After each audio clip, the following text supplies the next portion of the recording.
Un des noms du Saint-Esprit est trouvé dans 2 Timothée 1,7, car ce n'est pas un esprit de timidité que Dieu nous a donné.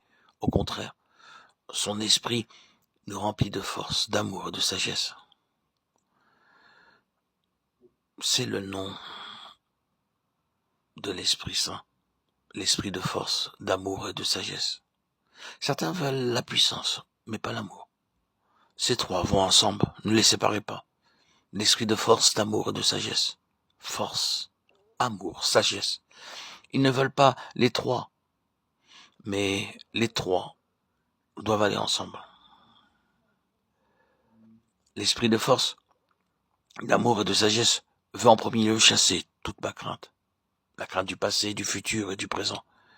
Puis le même esprit vous donnera la puissance sur le péché et la tentation. Et un esprit de sagesse pour comprendre la pensée de Dieu, pour connaître la sagesse de Dieu et son plan et la parfaite volonté de Dieu. Notre plus grand besoin est de trouver la volonté de Dieu. Beaucoup de gens se vantent de ce qu'ils sont remplis du Saint-Esprit. Je leur demande, dites-moi s'il vous plaît, comment trouvez-vous la volonté de Dieu? Ils commencent par dire, je ne sais pas. Puis, ils parlent de leur longue expérience. Mais posez-leur cette simple question. Pouvez-vous me prouver quand, comment et où vous trouvez la volonté de Dieu? Et quelle est l'évidence de celle-ci? Ils ne peuvent pas répondre. Dieu vous donne la sagesse pour comprendre sa voie, son œuvre, ses plans et sa parfaite volonté. L'autre nom donné au Saint-Esprit est dans 1 Jean 2, 27. L'onction que vous avez reçue de lui demeure en vous, et vous n'avez pas besoin qu'on vous enseigne.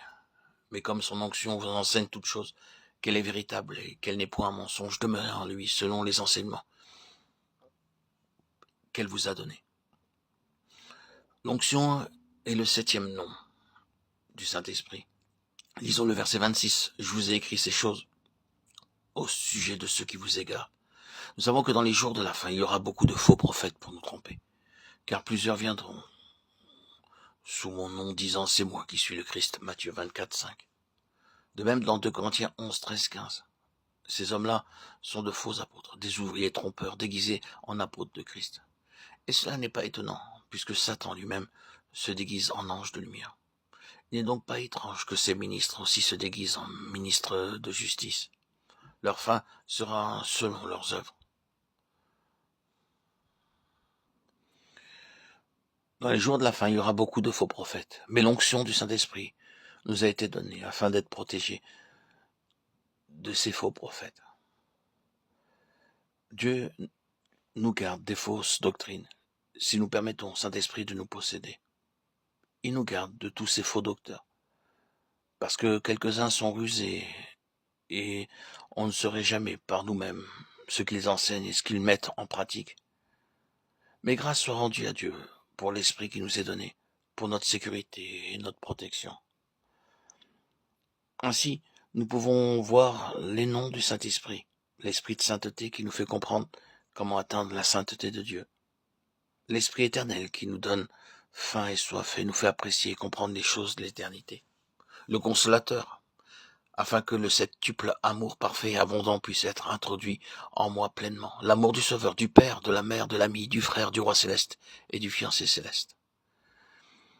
L'Esprit Saint est aussi appelé l'Esprit de vérité, pour me montrer toutes choses et faire pénétrer en moi les profondeurs de son salut, me prévenir des dangers à venir ou du mal présent. L'Esprit Saint est aussi appelé l'Esprit du Fils, pour me donner la hardiesse et la liberté d'aller à lui pour tous mes besoins, quels qu'ils puissent être. Ouvre ta bouche et je la remplirai. Il est toujours là pour aider. Il est également appelé l'Esprit de force, d'amour et de sagesse, pour chasser toutes nos craintes, nos doutes et nos anxiétés, et en même temps nous maintenir dans le parfait plan céleste de Dieu. Finalement, il est appelé l'Esprit d'onction, pour nous préserver des mauvais enseignements et des faux prophètes.